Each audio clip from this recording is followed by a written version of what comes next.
যখন মানে ফুল পানি থাকে সেখন ধরেন অতিরিক্ত নদীর পানি থাকে অতিরিক্ত 3 থেকে 4 মাস।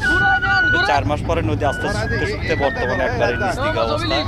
নদীটা আসলে যদি খনন করা যায় তাতে একটু ভালো হবে আর কি, মানুষের যাতায়াতের সুবিধা হবে।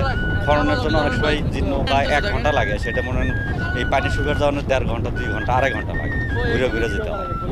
কিন্তু 3-4টে মাস যখন ভরা পানি থাকে সেখন নৌকাটা চলে আর কি আরাম পাওয়া যায়, সুবিধা হয় ভালো, মানুষের যাতায়াতের সময় কম লাগে। 1 ঘন্টা রাস্তা, সেখানে প্রায় 2-2.5 ঘন্টার মতো লাগছে আর কি। মানে এবং নৌকার থেকে আমরা সবাই নামে গেছিলাম, যারা বিশেষ করে লুঙ্গি পরেছিল ওনারা নামে তারপরে নৌকা ঠেলে দিচ্ছে, তারপরে নৌকা চলে আসছে আর কি। মানে খুবই কষ্ট করে আসা হচ্ছে আর কি। ওই খননের ব্যবস্থা হলে পানি যখন থাকে তখন আমি 50 মিনিটও আসছি আর কি মাদারগঞ্জ থেকে আর কি।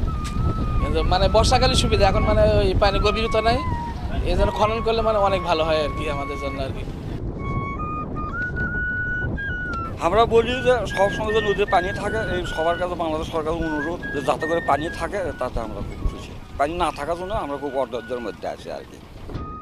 বর্ষাকালে সুবিধা হয়, নৌকার পানি বেশি থাকে, ওই সময় নৌকা চাইলে শান্তি পাওয়া যায়। আর এখন শুকনো মৌসুম, পানি কম হয়, নৌকা ঠেকে পড়ে, আটকে পড়ে। নৌকা দিয়ে যেতে ভোগান্তি হচ্ছে, মানে আপনার নৌকা ঠেকে নামে ঠেলা দোয়ান আগে, যাত্রী চরের ভিতরে নামে দোয়ান আগে দিয়ে নৌকা খালি করে ঠেলে নিয়ে দেওয়া লাগে, যাত্রী হেঁটে নেগার লাগে। এটা ড্রেসিং করলেই সবচেয়ে ভালো হবে, আমাদের সময় কম লাগবে যাতায়াতে।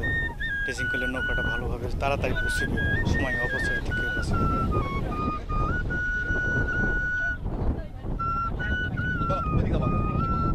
নদী খনন করাই ভালো, নদী খনন করলে সবসময় পানি থাকবে, ঘাটও এখানে থাকবে।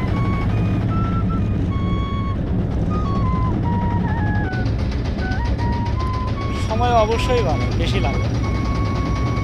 এখন অনেক সময় 2 ঘন্টাও লাগে, 2.5 ঘন্টাও লাগে। আর আগে আমি গত বছর গিয়েছিলাম, এই সময় ওই নৌকা ঠেকে গেছে, তারপর আমরা হেঁটে গেছি প্রায় আধা কিলো 1 কিলো হেঁটে যাওয়ার পরে আবার আরেকটা নৌকায় উঠে এভাবে যাওয়া গেছে, অনেক ভোগান্তি লাগে।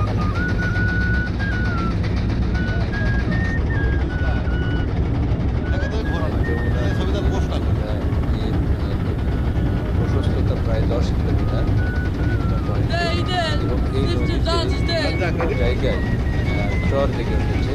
বিভিন্ন চর এই নদীতে প্রায় 1 মিলিয়ন টন পলি উদান থেকে এসে এই নদীতে এসে জমা হয়। এই কারণে বিভিন্ন ধরনের স্যান্ডবার তৈরি হয়। এই স্যান্ডবার যখন তৈরি হয় তখন নদীর ক্যাপাসিটি খুব কমে গিয়ে এই নদীর প্রবাহটা তীর্যকভাবে তীরে আঘাত করে, ফলে বিভিন্ন জায়গায় ভাঙানো দেখা যায়। তাহলে এই নদীটা ড্রেজিং বা নদী ভাঙনের হাত থেকে রক্ষা করতে বাংলাদেশ মাইনিং বোর্ড বগুড়া ও জামালপুরের আওতায় একটা স্টাডি চলমান রয়েছে। এই স্টাডিটা আগামী জুন 2024-এ সমাপ্ত হবে।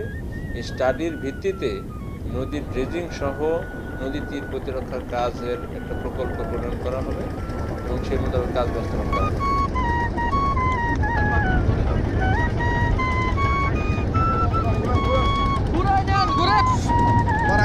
এখান থেকে ধরো রাস্তা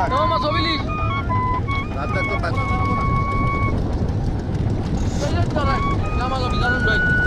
তো দেখেন